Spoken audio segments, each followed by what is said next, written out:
Well, good afternoon, ladies and gentlemen. Thank you for coming today. It's my privilege and pleasure to introduce Joe Tannell's Capstone on weightlifting. So Joe Tannell, as you might have noticed, is an avid weightlifter and exercise enthusiast. So he is very, very happy to share with you some insights into the value and benefits of weightlifting. He's a senior member of the Augustine House. And without further ado, I give you Joe Tannell. Give it up for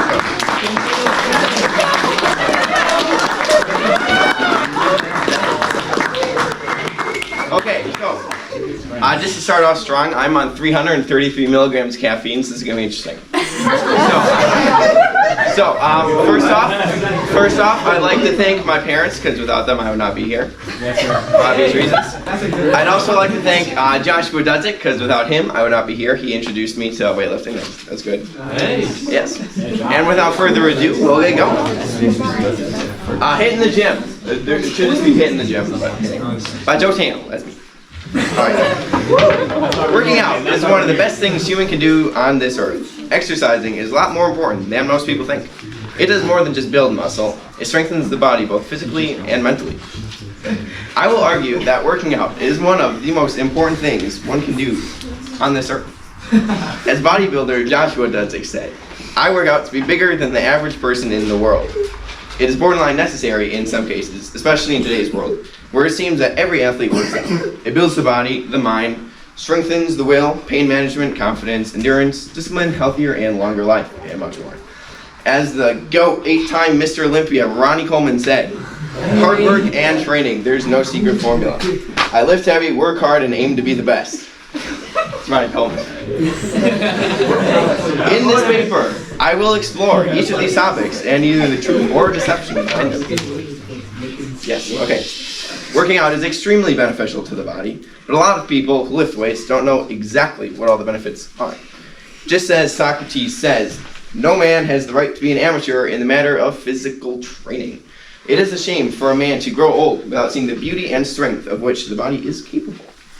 Working out not only improves muscles in the body, but also stamina and testosterone, and it even strengthens the bones and tendons. Every individual who has ever worked out has a different reason and goal for their doing so. One reason that people work out is to build stamina. This is more common for athletes who want to increase their endurance to up their game. We all know how the more you run and stay consistent, the easier it gets. This is because of stamina, or endurance.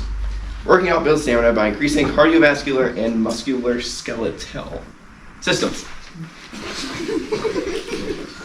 think we can move on here. Oh yeah. Another person might work out to build muscle mass. This is where weightlifting comes into play. It is the physical lifting of weights and putting them back down that actually stimulates muscles to grow. This is where progressive overload is optimal because it teaches your body to adapt to the increasing weight. Working out also builds testosterone. When we all want testosterone for one reason or another. Testosterone is crucial in the art of working out because it stimulates protein synthesis, which is essential for muscle growth, especially in men. As well as building testosterone, working out also strengthens bone and tendons. Lifting strengthens bones because of the body's natural response to the heavy weight upon them, by making the bones denser. The body strengthens the tendons by the body's natural response to heavy loads through a process called collagen synthesis. Working out does wonders to the mind as well. Working out doesn't just benefit the body, that is only half the story. It is also extremely beneficial mentally. The mental benefit is half the reason why people go to the gym. Working out is one of the best ways to combat depression. This is because it is a natural remedy that does not require special pills or drugs that people can grow to rely on. As bodybuilder Joshua Dudzik says, there are no negatives to working out, except that it can be harder to fit through doorways, and it's a small cars. But besides that, Joshua says that it actually boosted his focus and his self-esteem. Nothing to say more discipline. There's one example in Spark's book, where a psychiatrist tells a recently divorced mother to work out to control her anxiety and depression. It ended up working great, and she won the court case that proved her mental stability, so that she would be able to see her kids. Working out is proven to greatly improve people's confidence. This is because it proves to the person that they are actually tougher than they think, makes them feel like they can handle things. It also builds confidence because it builds people's muscles, which makes them believe that they are not as vulnerable as they were. This is not always true, of course, but it can be. Joshua Dudzik says that one reason he started working out was to be dangerous. When someone is jacked, it really says something about a person. It takes hard work, discipline, and dedication to get jacked. It shows something about a person's character when they are jacked. Because of this, it subconsciously demands respect. In addition to building confidence, working out also builds pain tolerance. Pain tolerance strengthens the will and makes the person more disciplined to be able to do things that they would rather not do. For example, taking cold showers. Most people will not do it, but you always see shredded guys taking ice baths. This is not a coincidence. Taking cold showers and baths is also optimal for the gains, and so that could play a role too. A study from UCLA found that taking cold showers stimulates your circulatory system, increasing blood flow and helping with recovery from workouts. Important. Working out also develops parts of the brain that include memorization, logical thinking, and puzzle solving. This is because working out increases blood flow to the brain, which enhances cognitive function and supports the growth of new brain cells. A study at Massachusetts Institute of Technology found that regular exercise increases BDNF, brain-derived neurotrophic factor, levels, enhancing neuron growth and cognitive function. A study published in JAMA Psychiatry found that individuals who engage in physical activity experience a significant reduction in the risk of major depression. Specifically, running for 15 minutes a day or walking for an hour can decrease the odds of becoming depressed by 26%. That's a lot, 26. One study from Frontiers in Psychology, 2019, found that exercise can improve body image and self-perception, with studies indicating that individuals who engage in regular physical activity often feel better about their appearance, regardless of actual fitness gains. It also says that resistance training has been found to enhance skin health. Skin health, which can make you look younger. There are many types of workouts in today's world. Some of the most common forms of working out include cardio, calisthenics, weightlifting in general, and much more. Weightlifting is the branch of working out that involves heavy weight that puts external resistance on the muscles to grow them. Not necessarily for endurance, but for greater strength and bigger muscles. This makes up the majority of the workout industry. However, there is more than one type of weightlifting.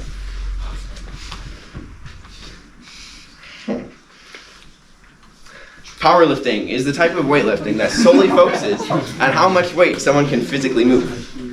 Powerlifting is usually lifting heavy for fewer reps. Joshua Dudzik says that powerlifting is high risk and high benefit, but would not recommend it to the average person.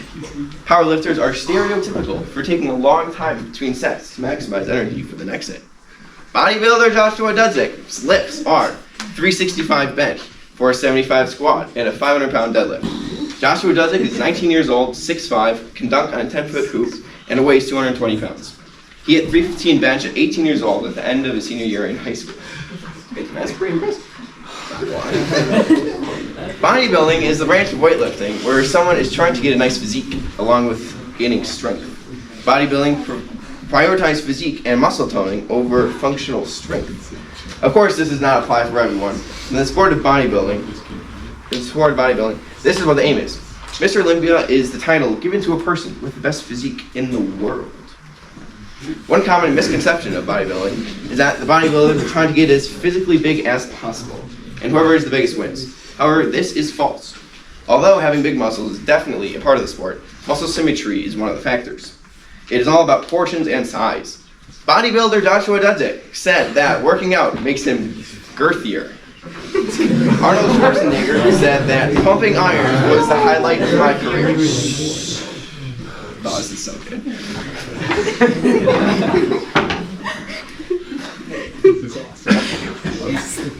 Cardio is another form of workout. Cardio is short for cardiovascular exercise. Cardio is anything that raises your heart rate and gets more blood pumping, improving your heart and lungs. There are different kinds of cardio. One common question is, whether doing cardio is beneficial for maximum gains. It turns out the cardio is very important in a workout plan because it raises blood flow, which supplies fatigued muscles with nutrients they need for recovery. It also improves stamina, which is useful in weightlifting for making a good, intense workout. Bodybuilder Joshua Dudzik says that doing cardio is good, and that hitting it once a week is all that is necessary for optimal gains. One study by Yasuda S. in the Journal of Aging Research, 2016, said that one should engage in cardio for approximately 30 to 60 minutes per session at a moderate intensity, about 3 times per week, which is aligned with general recommendations from health organizations. Yeah. Running is the most popular form of cardiovascular exercise. This is likely because it is the easiest to just pick up and do. It is simple to do, and you can do it at your own pace. You do not need to buy any fancy equipment, or you can just do it. One thing of running is the fact that it has a lot of impact on your knees. This means that with every step you take, your legs are hitting the ground, taking the entire weight of your body over and over again. This is especially bad on the knees. This is also a question of if running on a treadmill is better than not. There are specific advantages to each. One study showed that there are no observable differences between these two. Both of these are pretty much the same with minimal differences. Another main type of cardio is swimming. Swimming is very popular because it has a low impact on the body. It's also praised because it uses the whole body, while running is really only using legs. Swimming is easy to track progress, and it makes plans and premeditate what their workout is going to consist of. Swimming is also really popular because half of swimming is form and technique. It is also easier for your body to stay hydrated because the water is cooling your body as you go, so you don't have to sweat as much. Therefore, dehydrate yourself. Swimming can also burn more calories due to resistance from the water. It also improves flexibility and muscle tone. Very important.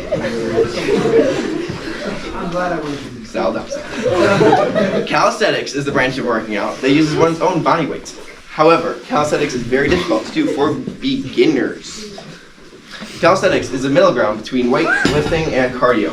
It is like weightlifting because it builds muscle by putting load strain on them, and it's like cardio because it is using the weight of a person's body to do the exercise. However, one critique of calisthenics is that it's difficult to progressively overload. It can be too difficult to lift your body weight as a beginner, and too difficult to lift your body weight, and too easy to lift your body weight as an advanced lifter. Most of these calisthenics exercises include push-ups, pull-ups, handstands, core workouts, and many other different variations of push-ups, which all target different specific muscles. Muscle-ups, dead hangs, and much more. Much more. There are many different ways to work out.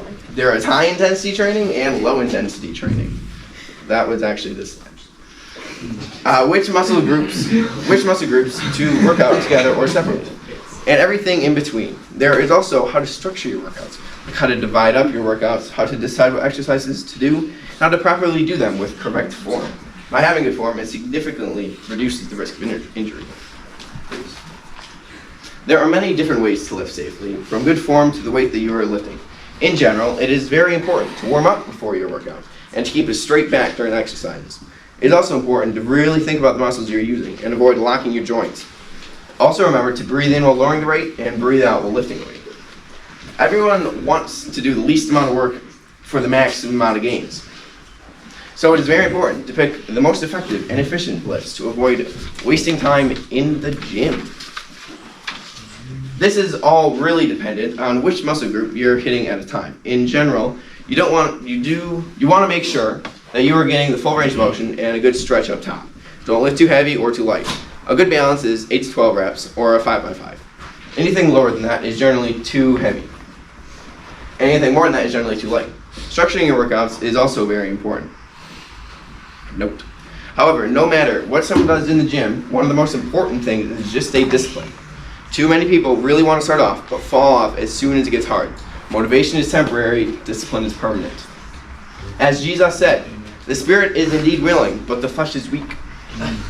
Anything worth doing takes time. M. Scott Peck. It takes discipline to stay consistent. One of the pitfalls of early lifters is eagerness to see results right away. They do not see any difference, they get discouraged and quit. Without consistency, it all avails you zilch. Nothing. Even if it is only for 20 minutes a day, as long as you stay determined enough, you can do it. You will not see any difference in the first week, maybe not the first month. And in 6 months, it will be different.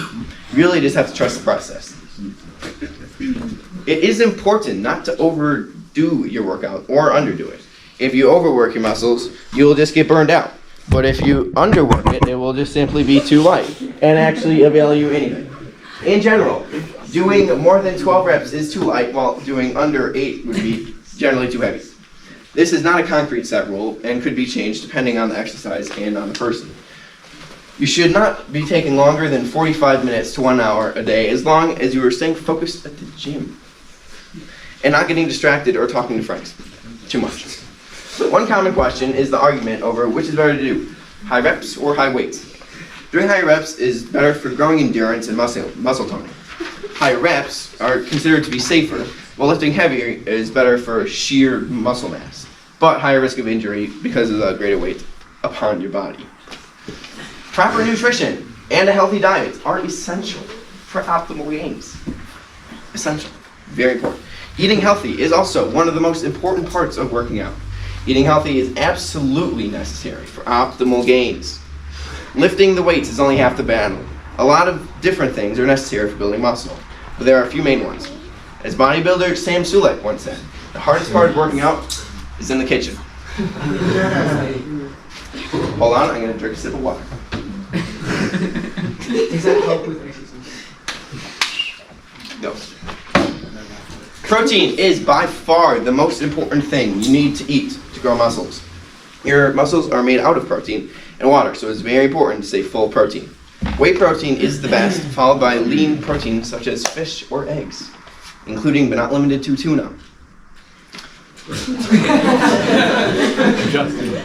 Whey protein is a high biological value, BV, which means that it contains all essential amino acids in proportions ideal for human needs.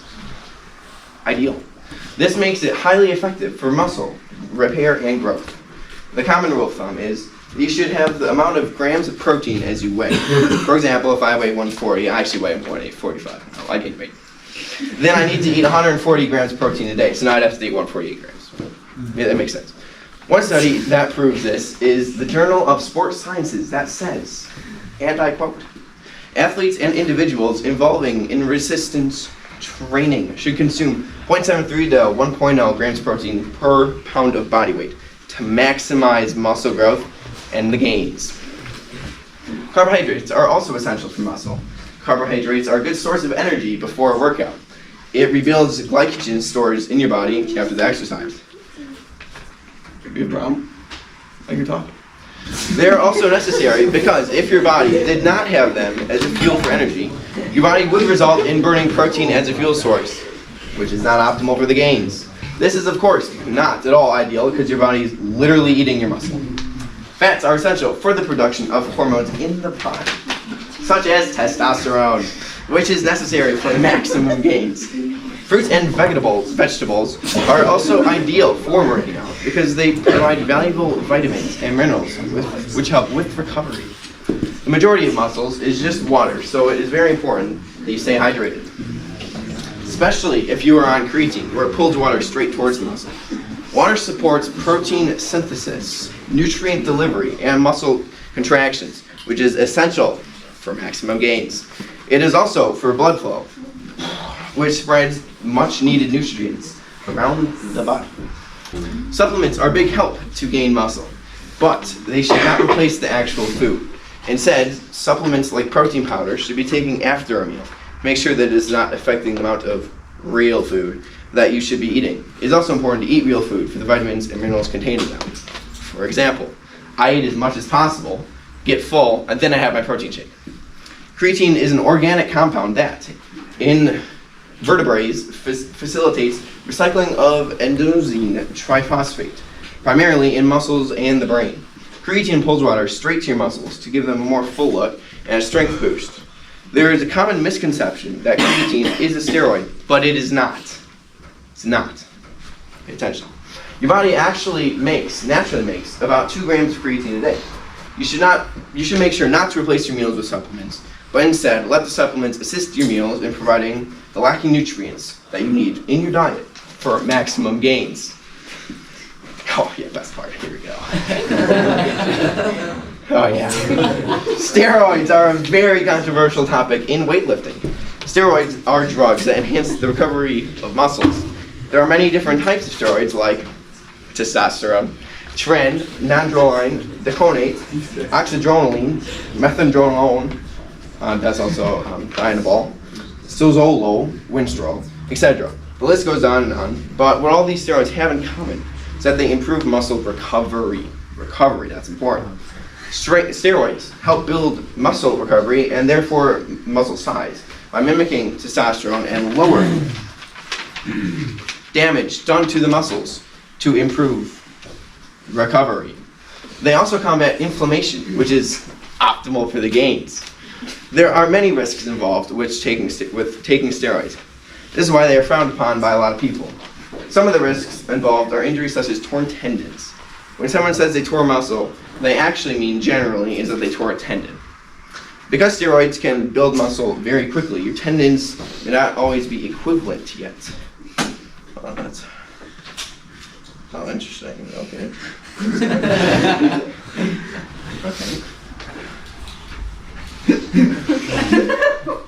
Because this can cause the tendon to be torn right off the bone, which is not ideal for the gains.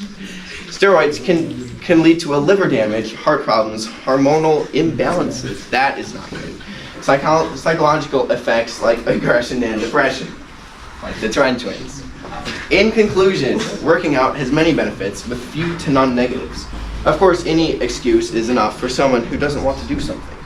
The only negatives are things like risk of injury, which can be avoided through good form and smart lifting, while staying natty, and it could cost money. This is only if you want to buy supplements or a gym membership, which is not technically necessary. But besides that, and any miscellaneous medical reasons, there are no negatives. Besides maybe time. There are many different types of workouts, types and ways to work out. One is not necessarily better than the other, but each type can be a better or different type of person. It all depends on your fitness goals. Discipline is Discipline is the most important part of working out. Supplements are a great help in fitness, but should never actually replace a good hearty meal. Steroids are a big part of weightlifting, especially at the higher end, but it's not necessarily a good idea for everyone to do because there are huge risks involved with taking steroids. Also, I have to say don't take steroids. At the end of the day, I believe that everyone should work out, at least everyone within reason. It can be beneficial to everyone, both old and young. It builds good life skills and sharpens the mind. Working out is truly one of the greatest things humans can do on this earth. Thank you.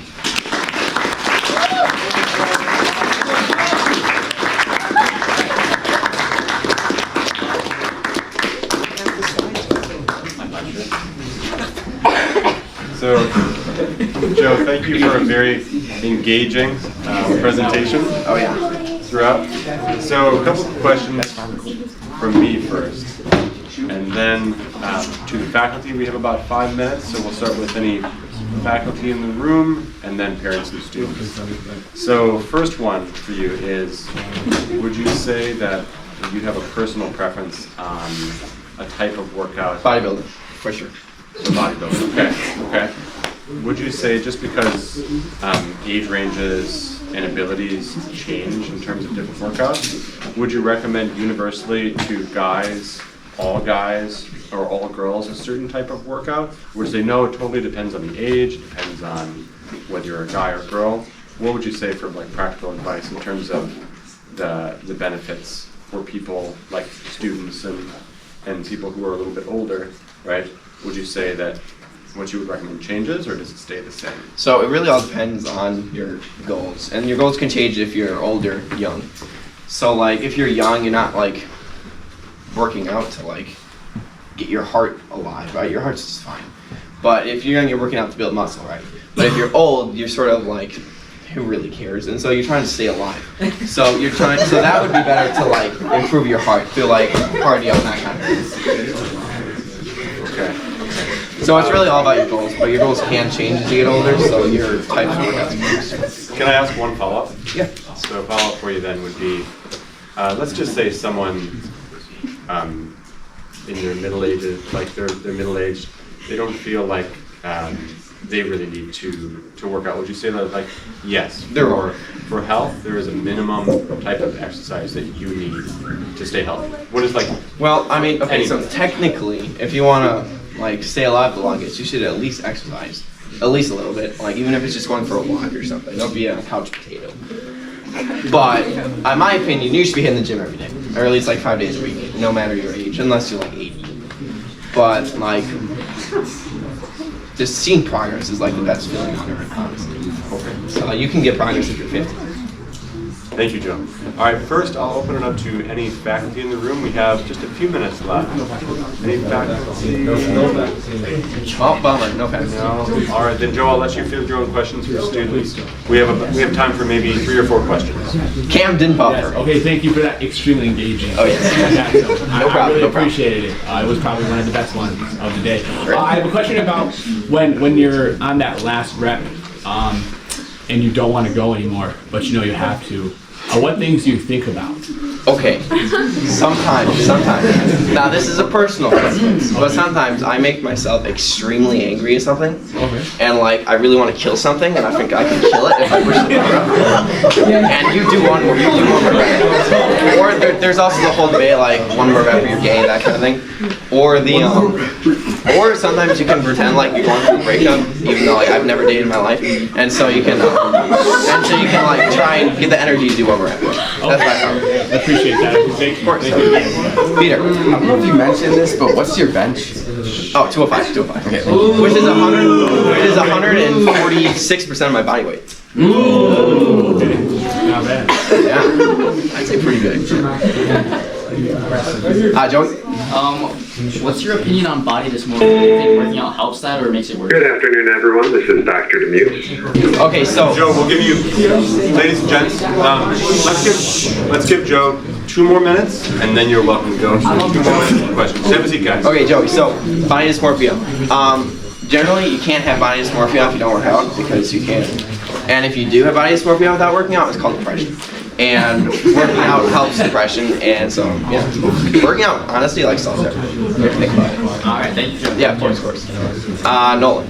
All right, great presentation by the way, Joe. Thank you. I mean, your passion on the topic is truly palpable. So I just need some personal, well, not personal advice, but you know. So what would you say is the most optimal split for the best gains, and how many sets of reps? Yeah. Okay. So it all depends on the person, because like some people do push-pull legs, which is fine, except for like some people don't have time for that, because like especially with like going to school, you can't always have enough time for that, and you don't want to like just do it, just hit every single muscle. So I wouldn't recommend that unless you have the time, in which case that's good, and you can rest the rest of the week. You could do where upper body, lower body, but it's the same thing. Or you could just do like arms, chest, legs, core, back, shoulders. Just things like that where you just split it up. There's also reps and sets. And that whole argument is it depends what your goal is. Because if you're like going for endurance and just basic muscle growth, you can do like a 4x12. But if you're like a power lifter, you can do a 5x5. And it's really up to you and what fun helps. One more question? Liam? What brand of greens does she use? And also, follow up, what is something that can cure body dysmorphia? Okay, well, I use Optimal Nutrition creatine monohydrate in the pill form, because if I take it with a powder, I sometimes vomit. So I pills. I found out. I like that. Yeah, and for body dysmorphia, honestly. So really, body dysmorphia is a big thing if you're on steroids, because it affects you mentally and you don't always think you're getting bigger. Generally, it isn't a big problem if you track your progress. If you track your progress, then you can like tell you're getting bigger and getting stronger just by the numbers, instead of just like going off visually and what you think. That's what I recommend. And just keep working out longer. Keep it.